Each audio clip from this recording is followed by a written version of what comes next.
അവര് സാഖികൾ പാടി 2 വരി ദോഹകൾ.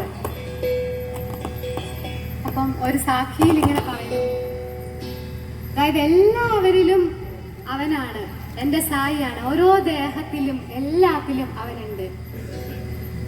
പക്ഷെ ആരാണോ വളരെ വളരെ വിരളായ ആർക്കോ മാത്രമാണ് അവനെ പ്രകടമാക്കി ജീവിക്കാൻ പറ്റുന്നുള്ളൂ, അവനെ അറിഞ്ഞ് രുചിച്ച് ജീവിക്കാൻ പറ്റുന്നുള്ളൂ. അവരുടെ അടുത്ത് ചെല്ലുമ്പോഴാണ് നമുക്ക് ആ ചൂട് കിട്ടുന്നുള്ളൂ. അപ്പൊ അങ്ങനെയുള്ള ഒരുവനെ ഞാൻ കുമ്പിടുന്നു.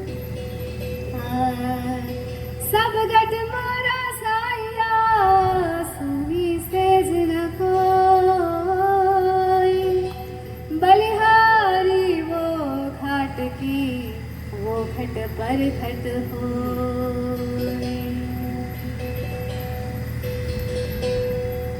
ഇനി ഒന്നിൽ പറയുന്നു, സാഹിബ് തമാരി സാഹിബി സബ് ഘട്ട് രഹാ സമായി. ദൈവമേ, നിന്റെ ദൈവത്വം എല്ലാവരിലും ഒരുപോലെ വിളങ്ങുന്നു. എങ്ങനെയാണോ മൈലാഞ്ചി ഇലയിൽ ചോപ്പ് മറിഞ്ഞിരിക്കുന്നത് അതുപോലെ നീ മറിഞ്ഞിരിക്കുന്നു.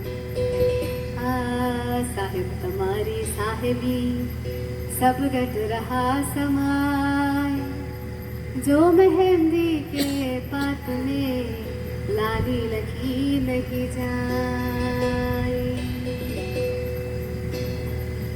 ആ ലാല്, ആ ചുമപ്പ്, അത് ഏറ്റവും പ്രിയപ്പെട്ടതെന്ന് പറയാം, ഏറ്റവും അമൂല്യമായത്, നമ്മളെല്ലാം തേടുന്ന ആ എന്തോ അത് തേടി നമ്മൾ പല വഴിക്ക് അലയാണ്, ദൂര ദൂര ദേശങ്ങളിലേക്ക് അലയാണ്. പക്ഷെ കബീർ സാഹിബ് പറയണു, എല്ലാവരുടെയും കോന്തലയിൽ തന്നെയാണ് അത് കെട്ടിയിട്ടുള്ളത്, നമ്മൾ അത് മാത്രം അഴിച്ചു നോക്കിയില്ല, അതുകൊണ്ട് നമ്മൾ ഇവിടുന്ന് ദരിദ്രനായിട്ട് മടങ്ങുവാണ്.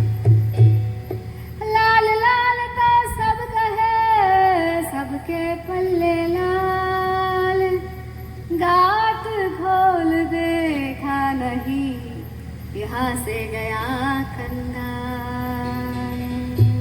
ഇങ്ങനെയുള്ള ചെറിയ ചെറിയ 2 വരി ദോഹകളാണെങ്കിലും പെട്ടെന്ന് നമ്മളെ ഏതോ ഒരു മണ്ണിലേക്ക്, ഒരു സത്യത്തിന്റെ ഒരു മണ്ണിലേക്ക് പിടിച്ച് ചേർത്ത് നിർത്തുന്നത് പോലെ തോന്നുക. അവിടെ ഈ ഒരു സാഖിക്ക് മുമ്പിൽ നമുക്ക് പിന്നെ ജാട കാണിക്കാനൊന്നുമില്ല, നമുക്ക് അഭിനയിക്കാനൊന്നുമില്ല.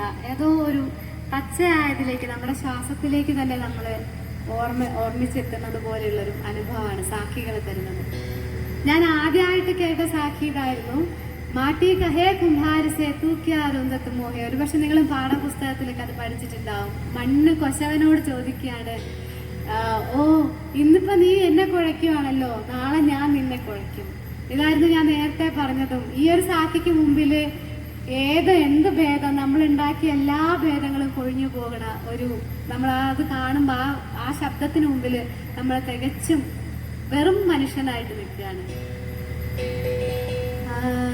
മാറ്റി കഹേ കുംഭാര സേ തൂ ക്യാ റൂദത് മോഹേ एक दिन ऐसा आएगा मैं रूंगी तुम्हें.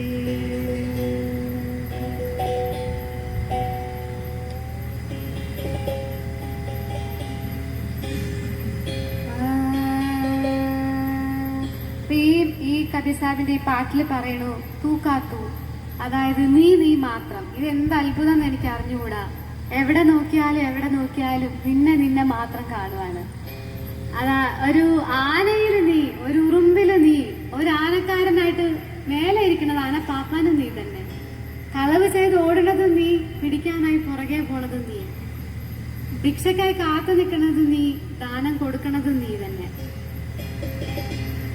ഒരു ഉണ്ണിയായിട്ട് കരയണതും നീ, ഓടി വന്ന് കരച്ചിൽ മാറ്റുന്നതും നീ തന്നെ.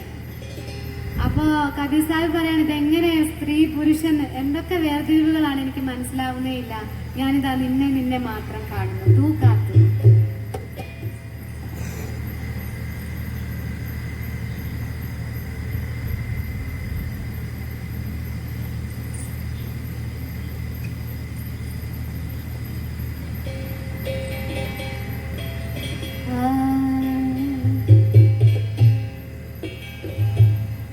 इनका भेद बतावा यमद बच्ची कर ले तू, डाली फूल जगत के माही जहाँ देखो वहाँ तू खा तू.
അതായത് ഞാൻ ഗുരുവിനെ കണ്ടു എങ്ങനെയും എവിടെയും.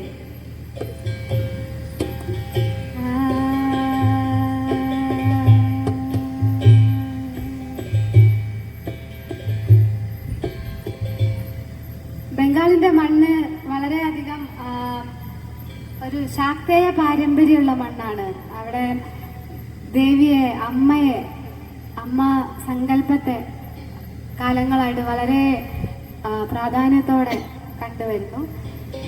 അപ്പൊ ഇത് രാംപ്രസാദ് സെൻ എന്ന് പറഞ്ഞ കവിയുടേതാണ് ഈ കൃതി. അപ്പൊ അദ്ദേഹം താരാമ്മ എന്ന് പറഞ്ഞൊരു അമ്മ സങ്കല്പമുണ്ട്. അപ്പൊ താരാമ്മനോടായിരുന്നു രാംപ്രസാദ് സെന്നിന് അത്രയ്ക്ക് അടുപ്പം.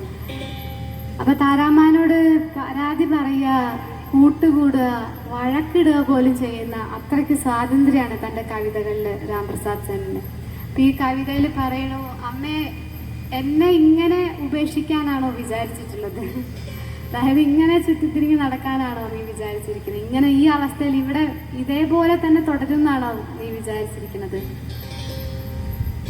എനിക്കും ഉണ്ട് ആഗ്രഹം, നിന്റെ പാദങ്ങളെ അറിയണം, നിന്റെ പാദത്തിലായിരിക്കുന്ന ആ അവസ്ഥയെ പറ്റി എനിക്ക് അറിഞ്ഞേ പറ്റൂ എന്ന് പറയുന്നു. രാംപ്രസാദ് സിംഗ് ചോദിക്കാണ്, ഒരു നല്ല കുട്ടി, ഒരു ചീത്തക്കുട്ടി ഉണ്ടെന്നോർത്ത് അമ്മ ചീത്തക്കുട്ടീനെ കളയില്ലല്ലോ, പിന്നെ എങ്ങനെ നിന്റെ നോട്ടം ഇങ്ങോട്ട് പതിയാത്തത് എന്തേന്ന് ചോദിക്കുക. നിന്റെ പേരാണെങ്കിലോ നിനക്ക് വലിയ പേരുകളുണ്ട്. അതായത് ഭവതാരിണി എന്ന പേരൊക്കെ ഉള്ള ആളാണ് അമ്മ, മാതാര. അപ്പൊ ഇതാ എന്റെ നേരെ ഒന്ന് നോക്കൂ അമ്മ എന്നുള്ള ഒരു കൃതിയാണ്.